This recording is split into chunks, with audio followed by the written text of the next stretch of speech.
The tractor was in her soybean field when the water went down. It had come with the flood, the June 2008 event that put 8 feet of water through the Vermilion River bottomland and deposited, among other things, a Massey Ferguson 5460 from her neighbor's operation into the northeast corner of Patricia Kern's 40-acre property outside Eugene, Indiana. The machine had been stored in a low shed near the river. The shed had not survived the flood. The tractor had floated or been pushed or been carried. Nobody was certain of the mechanics. Approximately 400 yards, and come to rest in Patricia's beans with its cab pointed toward the county road and its engine compartment full of river silt. The neighbor's name was Gary Hollis. He farmed 320 acres to Patricia's north and had sustained significant losses in the flood. The shed, the tractor, a grain auger, and roughly 14,000 bushels of corn he had been storing in a low bin that had not been designed for submersion. Gary was 56 years old and insured, and the insurance was going to cover most of the losses, but the coverage on the 5460 was actual cash value, which the adjuster placed at $11,400. The machine was 8 years old, with 6,200 hours on it. $11,400 was what the depreciation schedule said it was worth. What it would cost to restore it from its current condition was more than that. Gary told Patricia this when he came to look at the machine 2 weeks after the flood, standing in her bean field with his boots in the silt that had dried to a pale gray crust over everything the water had touched. He said, "Insurance isn't going to cover a restoration at this point. Machine's not worth what it would take to fix it." Patricia said, "What are you going to do with it?" Gary said, "Scrapper, probably, unless you want it." Patricia looked at the machine. It was 44 years old and had been farming since she was in her 20s and had grown up on her own family's ground 30 miles north before moving to Vermilion County with her husband in 1989 and taking over the 40 acres when he passed in 2004. She ran a small operation, soybeans and a market garden, and maintained her own equipment with the focused practicality of a woman who had been doing her own maintenance since 2004 because the alternative was paying someone else to do it, and the budget did not support that alternative. She said, "I'll take it." Gary said, "It's in rough shape. Flood damage, silt and everything. Electrical's probably gone." Patricia said, "I know what flood damage looks like." Gary said, "I'll sign the title over. It's yours if you want it." Patricia said she wanted it.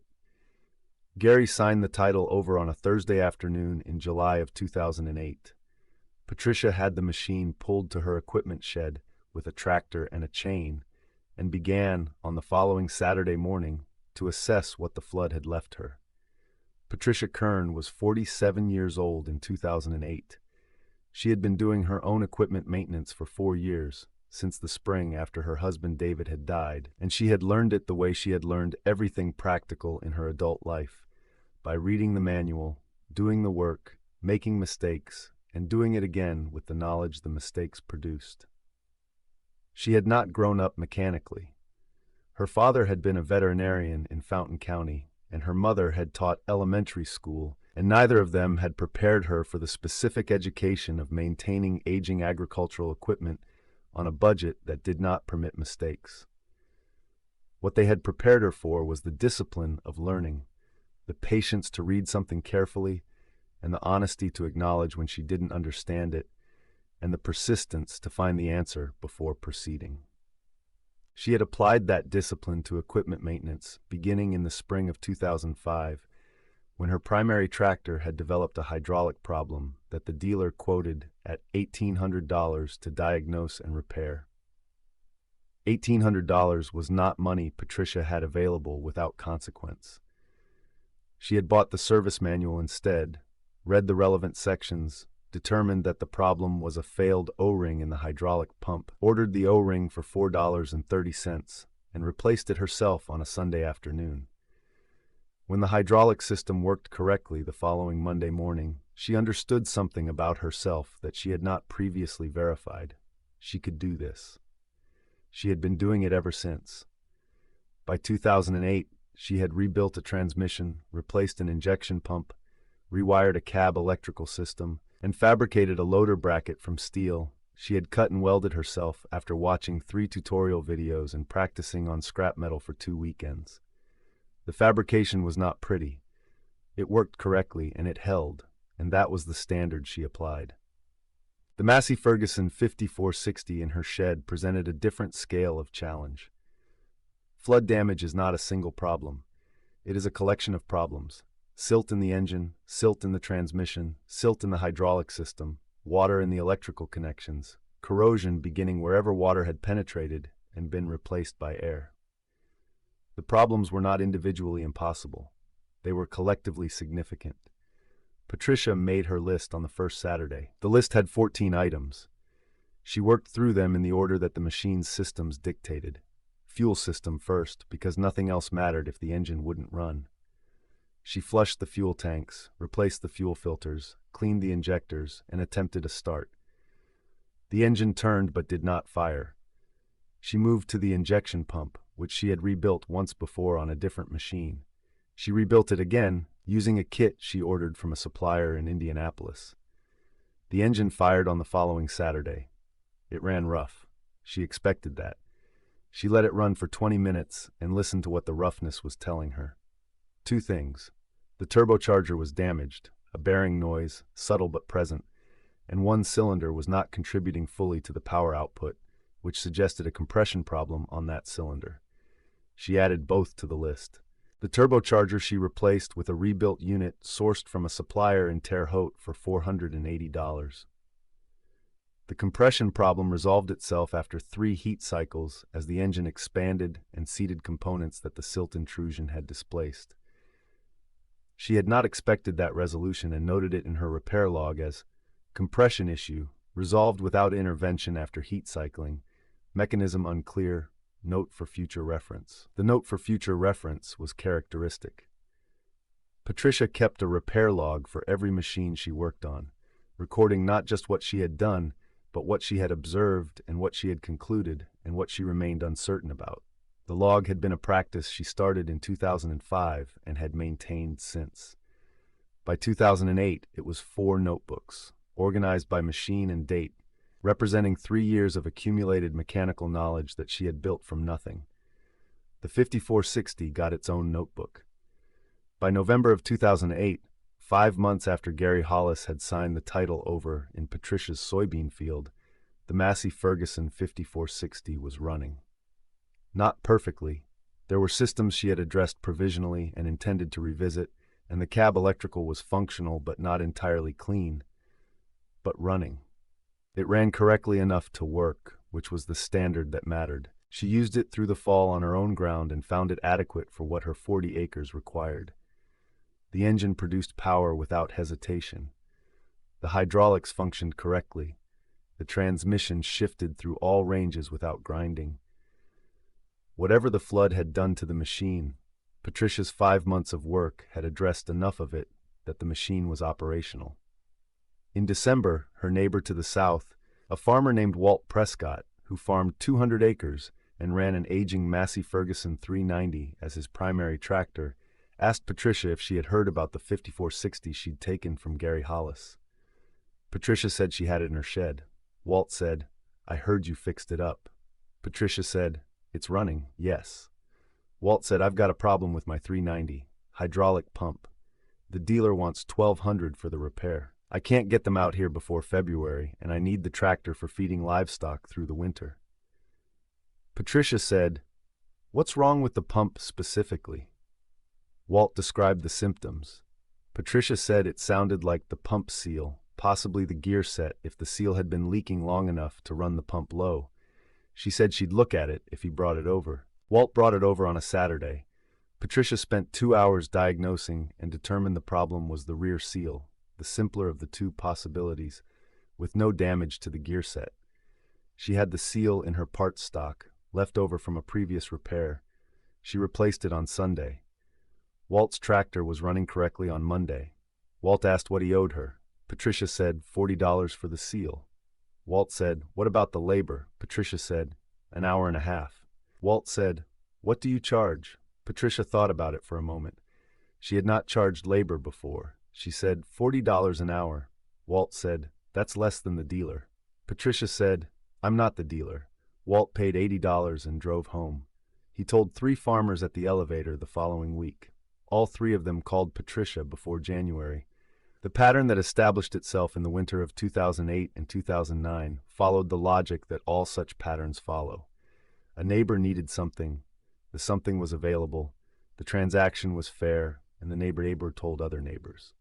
By the spring of 2009, Patricia had done repair work for 7 farms in Vermilion County. By the fall, 11. By the spring of 2010, 17. She was working evenings and weekends and had begun turning work away. Not because she lacked the skill, but because she lacked the hours. And the hours she had were needed for her own 40 acres during planting and harvest. She thought about this problem the way she thought about mechanical problems, by identifying what the constraint was and determining whether it could be addressed without compromising what was working. The constraint was time. The solution was help. The complication was that help cost money, and the repair business was not yet generating enough to cover the cost of help at rates that competent mechanics commanded. She solved it in a way that the situation suggested. In the spring of 2010, she hired a recent high school graduate named Tyler Marsh, who had grown up on a farm in Fountain County and had been working at a grain elevator since graduation because nothing else immediately available. Tyler had no formal mechanical training. He had grown up maintaining equipment with his father and had the practical knowledge that farm upbringings produce in people who pay attention. Patricia paid him $12 an hour and spent the first 3 months teaching him the standard she applied to repair work. The standard was simple. Understand the problem before addressing it. Address it correctly the first time. Document what you found and what you did. Tyler absorbed it with the specific receptiveness of someone who has been doing things intuitively and is now being given language for the intuition. By the fall of 2010, he was handling routine repairs without supervision and bringing Patricia the complex ones for consultation before proceeding. She hired a second mechanic in 2012, a third in 2014. The repair business crossed $100,000 in annual revenue in 2011. Patricia noted it in her farm journal with the same plainness she applied to yield records and maintenance logs. A fact, recorded because facts should be recorded. By 2015, the shed that Gary Hollis's tractor had floated into was no longer adequate. Patricia built an addition, 30 feet of concrete block, 2 additional bays, wiring for a second welding station, $38,000 paid from operating revenue without financing. What she had built in 7 years was not what she had planned to build in 2008. She had planned to strip a flooded tractor for usable parts. Instead, she had a repair business with 3 mechanics, a client base across 4 counties, and a shed that had been expanded once and would need expanding again before long. The business had not been designed. It had been built from what the situation required, one decision at a time, each decision made with the same standards she applied to everything. Understand the problem, address it correctly, document what you found. The Massey Ferguson 5460 was still in her operation. She had addressed the provisional repairs in 2010 and 2013, and by 2015 the machine was as sound as any flood-damaged tractor rebuilt from silt could be. It had crossed 9,000 hours. She maintained it by the log, by the schedule, by the standard that the first repair had established and every subsequent repair had maintained. Gary Hollis came to Patricia's shed in the spring of 2016. He had sold his operation in 2013. The combination of the 2012 drought and his own decision to retire had produced a sale to a younger farmer who was expanding in the county. Gary was 64 years old and had been living in town for 3 years. He came to Patricia's shed because he had been driving past on Route 17 and had seen the addition, the service trucks in the lot, the sign on the building that said Kern Agricultural Services in plain black letters on a white background. He stood in the lot and looked at the sign for a moment. Then he went to the shed door. Patricia was inside with Tyler, going over the diagnosis on a combine that had come in the previous day. Gary said, "I heard you built something here." Patricia said, "I did." Gary looked around the shed. The lifts, the parts shelving, the second welding station, the organized tool storage, the 4 machines in various stages of attention. He said, "Out of the tractor I gave you." Patricia said, "The tractor was the beginning. The rest came after." Gary said, "How much is it doing?" Patricia said, "Enough." Gary said, "I should have known you'd do something with it." Patricia looked at him. Then she said, "You said take it or call the scrapper." "I took it." Gary said, "I know. I'm glad you did." He looked at the 5460, which was parked in the corner of the shed in the space it had occupied since 2008. It was the oldest machine in Patricia's shed and the one with the most complicated history. The silt in the fuel system, the turbocharger bearing, the provisional repairs, the 8 years of service since. Gary looked at it for a long time. He said, "Does it still run?" Patricia said, "Every day I need it to." Gary said, "I put 4,200 hours on it before the flood." "You've put how many since?" Patricia said, "About 5,000. Gary nodded. He said, 9,200 hours total. Patricia said, "Give or take." Gary was quiet for a moment. Then he said, "I signed that title over because I figured it was junk. I figured maybe you could get a few parts off it." Patricia said, "It wasn't junk. It needed work." Gary said, "Most things do." He thanked her for her time and drove back to town. Patricia went back to the combine diagnosis.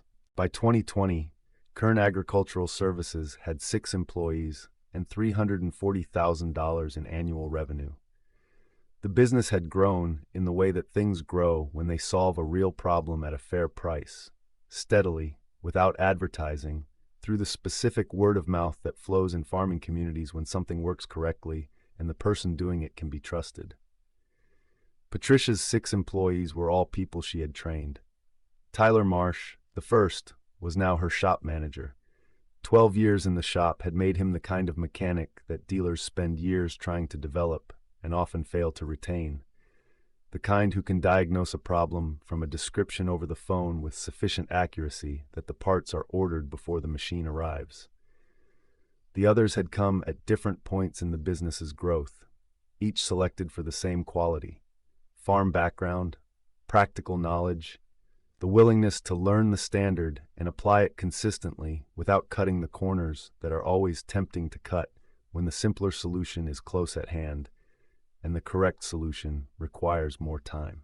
Patricia had turned down 3 offers to buy the business since 2016.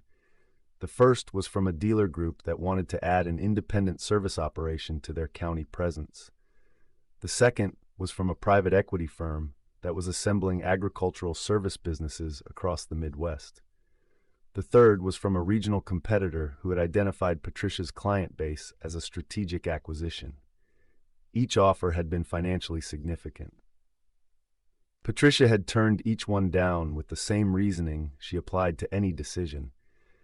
The business was doing what it was supposed to do, which was provide correct repair service to farming operations in her county at a fair price, and selling it to an entity whose interest was financial return rather than correct service would change what it was and what it did. She was not interested in changing what it was what she had built it to be. The 40 acres Patricia had been farming when Gary Hollis signed over the 5460 were still being farmed. She leased half of them to a neighbor and worked the other 20 herself with a smaller equipment set, doing the field work on evenings and weekends with the specific efficiency of someone who has been farming 40 acres alone for 20 years and has the schedule organized around the work without thinking about it. The Massey Ferguson 5460 was still in the shed. Patricia had rebuilt the engine in 2017, not because it had failed, but because the hour count and the compression tests and the oil analysis had told her collectively that the rebuild window was approaching, and that approaching it on her schedule was better than arriving at it under the pressure of a field failure. The rebuild had cost her $3,200 in parts and 2 weeks of her own time. After the rebuild, the engine ran as clean as it had run in 2001, when Gary Hollis had bought it new. In the spring of 2020, Gary Hollis brought his son-in-law's tractor to Kern Agricultural Services for a hydraulic repair. Gary had moved back to Vermilion County the previous fall to a smaller property, doing some hobby farming that the son-in-law helped with when his schedule allowed. The tractor was a different brand, not Massey Ferguson. Patricia's shop worked on all brands. Gary dropped it off on a Monday morning. Patricia was in the shop with Tyler when Gary walked in. She looked at the work order, looked at the tractor, and said they'd have a diagnosis by Wednesday. Gary said, "No rush. I appreciate you taking it." Patricia said, "That's what we do." Gary looked around the shop, 6 bays occupied, 4 mechanics visible, the parts shelving that covered 2 walls, the documentation system on the office computer that Patricia had built from her original paper notebooks. He said, 12 years from that tractor in your soybean field to this." Patricia said, 12 years and a lot of Saturdays. Gary said, "Was it worth it?" Patricia looked at him. Then she said, "Gary, you signed over a flooded tractor because you figured I might get a few parts off it. I got 12 years of work out of it and 6 employees and enough revenue to do it right. Was it worth it? Good, I suppose that answers it. Wednesday on the diagnosis. Tyler will call you." Gary nodded and left. Patricia went back to the combine she had been working on before he arrived. The Massey Ferguson 5460 was in the corner of the shop where it had been since 2008. 9,200 hours on the body, 3,000 on the rebuilt engine. The repair log that Patricia had started when the flood left it in her soybean field was in the filing cabinet in the office.